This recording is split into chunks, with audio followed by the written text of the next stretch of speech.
Capítulo 5. Pressupostos da ANOVA e transformação de dados. Introdução. Ao longo dos capítulos anteriores aprendemos a planejar experimentos, escolher delineamentos, realizar análises de variância e comparar médias. Entretanto, existe uma questão extremamente importante que muitas vezes passa despercebida por estudantes iniciantes. Será que a ANOVA sempre funciona?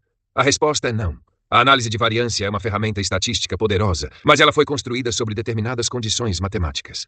Quando essas condições não são atendidas, os resultados obtidos podem ser enganosos. Imagine utilizar uma balança desregulada para pesar fertilizantes. Mesmo realizando medições cuidadosamente, os resultados serão incorretos, porque o instrumento apresenta um problema fundamental. Algo semelhante acontece quando aplicamos a ANOVA em dados que não atendem seus pressupostos.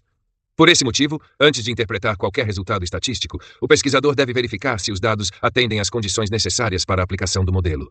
Essas condições são chamadas de pressupostos da ANOVA. O que são pressupostos estatísticos? Os pressupostos podem ser entendidos como requisitos que os dados devem atender para que as conclusões estatísticas sejam confiáveis. A ANOVA foi desenvolvida a partir de modelos matemáticos específicos. Esses modelos assumem determinadas características dos dados. Quando essas características estão presentes, os testes estatísticos funcionam adequadamente. Quando não estão presentes, os resultados podem se tornar distorcidos. Na prática, 3 pressupostos são considerados fundamentais: independência dos erros, normalidade dos resíduos, homogeneidade das variâncias. Esses 3 pilares sustentam praticamente toda a análise de variância. Independência dos erros. O primeiro pressuposto, a independência dos erros, é provavelmente o pressuposto mais importante da ANOVA. Ele estabelece que os erros observados em uma unidade experimental não devem influenciar os erros observados em outra unidade. Em termos simples, cada observação deve ser independente das demais. Imagine um experimento com vasos de soja. Se uma planta sofrer ataque de uma doença e essa doença se espalhar diretamente para os vasos vizinhos, as observações deixam de ser independentes. Nesse caso, o desempenho de uma unidade experimental passa a influenciar o desempenho das demais. Isso viola um dos princípios fundamentais da análise estatística. Exemplos de violação da independência. Na pesquisa agrícola, alguns erros são relativamente comuns. Por exemplo, parcelas muito próximas umas das outras, contaminação entre tratamentos, aplicação incorreta de defensivos, irrigação atingindo parcelas vizinhas, movimentação de nutrientes entre parcelas. Sempre que uma parcela influencia diretamente outra, a independência pode estar comprometida. Por esse motivo, o planejamento experimental adequado é tão importante. Normalidade dos resíduos. O que é uma distribuição normal? O segundo pressuposto da ANOVA está relacionado à distribuição dos resíduos. Antes de entender esse conceito, precisamos falar sobre a distribuição normal.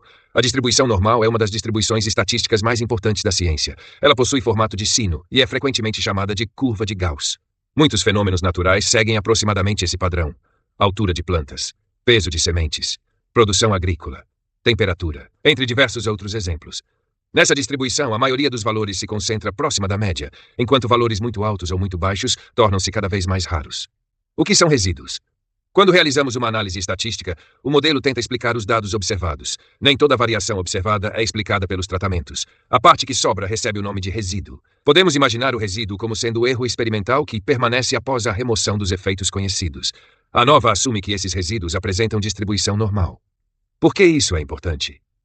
Grande parte da matemática utilizada na ANOVA foi construída assumindo normalidade. Quando os resíduos se afastam muito desse comportamento, os testes estatísticos podem produzir conclusões incorretas. Isso não significa que qualquer pequeno desvio compromete a análise. Na verdade, a ANOVA possui certa robustez. Entretanto, desvios muito grandes devem ser investigados. Teste de Shapiro-Wilk. Verificando a normalidade. Uma das formas mais utilizadas para avaliar a normalidade é o teste de Shapiro-Wilk. Esse teste compara os dados observados com aquilo que seria esperado em uma distribuição normal. Sua lógica baseia-se em 2 hipóteses. Hipótese nula: os dados seguem distribuição normal. Hipótese alternativa: os dados não seguem distribuição normal. Após os cálculos, o software fornece um valor conhecido como p-valor.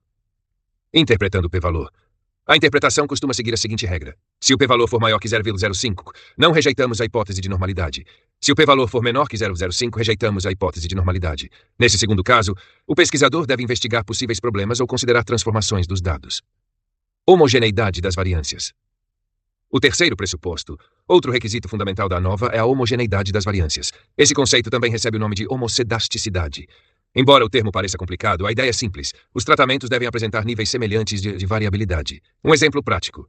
Imagine um experimento com 4 tratamentos. Os 3 primeiros apresentam resultados bastante uniformes. Já o quarto apresenta enorme dispersão dos dados. Nesse caso, as variâncias não são homogêneas. Existe um desequilíbrio importante na variabilidade dos grupos. Essa situação pode afetar diretamente os resultados da ANOVA. Homocedasticidade e heterocedasticidade. Quando as variâncias são semelhantes, temos homocedasticidade. Quando diferem excessivamente, temos heterocedasticidade. A ANOVA funciona melhor quando existe homocedasticidade. Por isso, a avaliação desse pressuposto faz parte da rotina estatística. Teste de Bartlett. O teste de Bartlett é um dos métodos clássicos para avaliar a homogeneidade das variâncias. Ele compara as variâncias dos tratamentos e verifica se as diferenças observadas podem ser atribuídas ao acaso. Assim como no Shapiro-Wilk, utilizamos um p-valor para tomar decisões. Teste de Levene. Outro procedimento bastante popular é o teste de Levene. Ele apresenta uma vantagem importante. É menos sensível a desvios de normalidade. Por esse motivo, muitos pesquisadores preferem utilizá-lo em situações práticas. Teste de Hartley. O teste de Hartley também pode ser utilizado para avaliar homogeneidade. Seu funcionamento baseia-se na comparação entre a maior e a menor variância observadas. Embora seja menos utilizado atualmente, ainda aparece em diversos materiais didáticos e disciplinas de experimentação agrícola. Diagnóstico dos resíduos. A importância dos gráficos. Nem tudo na estatística depende de testes formais. Muitas vezes um simples gráfico pode revelar problemas importantes. Por isso, a análise gráfica dos resíduos é considerada uma etapa indispensável. Gráfico de resíduos. No gráfico de resíduos, observamos o comportamento dos erros em relação aos valores ajustados pelo modelo. Quando tudo está funcionando adequadamente, os resíduos aparecem distribuídos aleatoriamente, sem padrões, sem tendências, sem agrupamentos. O que pode indicar problemas? Alguns sinais merecem atenção. Resíduos formando curvas, resíduos concentrados em determinadas regiões, padrões geométricos evidentes, aumento progressivo da dispersão.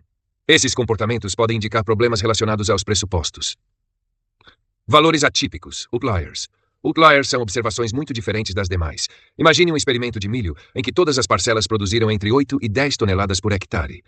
Entretanto, uma parcela apresentou apenas 1 tonelada por hectare. Esse valor merece investigação. Pode representar erro de anotação, falha de medição, ataque localizado de pragas, problema operacional. Nem todo outlier deve ser removido, mas todo outlier deve ser investigado. O que fazer quando os pressupostos não são atendidos? Primeira etapa. Investigar os dados. Antes de qualquer transformação, o pesquisador deve verificar possíveis erros de digitação, falhas de coleta, problemas de campo, equipamentos defeituosos.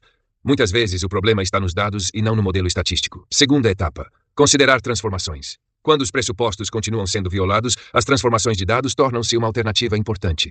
Seu objetivo é tornar os dados mais adequados às exigências da análise estatística. Transformação logarítmica.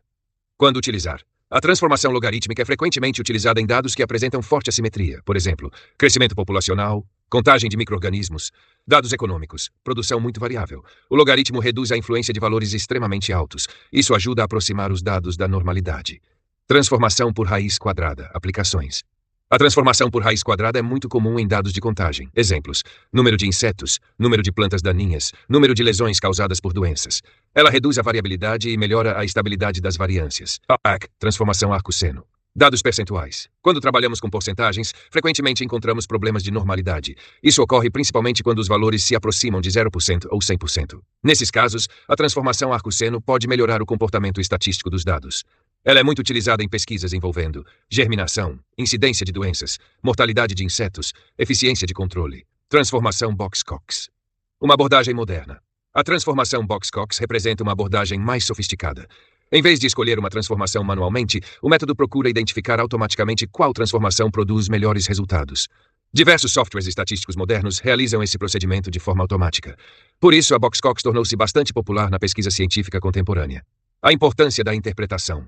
Um erro comum entre estudantes é acreditar que a transformação resolve todos os problemas. Na realidade, ela é apenas uma ferramenta. O pesquisador continua sendo responsável por interpretar os resultados adequadamente. Além disso, sempre que uma transformação for utilizada, isso deve ser informado na metodologia do trabalho científico. A transparência é um dos pilares da pesquisa científica. Conclusão do capítulo. Neste capítulo, estudamos os pressupostos fundamentais da ANOVA e compreendemos por que eles são essenciais para a confiabilidade das análises estatísticas. Aprendemos que a independência dos erros, a normalidade dos resíduos e a homogeneidade das variâncias formam a base da análise de variância. Também conhecemos os principais testes utilizados para verificar esses pressupostos, incluindo Shapiro-Wilk, Bartlett, Levene e Hartley. Por fim, estudamos as principais transformações de dados utilizadas na experimentação agrícola, como logaritmo, raiz quadrada, arco-seno e Box-Cox. Com esse conhecimento, concluímos a base da experimentação agrícola e da biometria aplicada à agronomia, estando preparados para interpretar resultados experimentais de forma crítica, técnica e cientificamente confiável.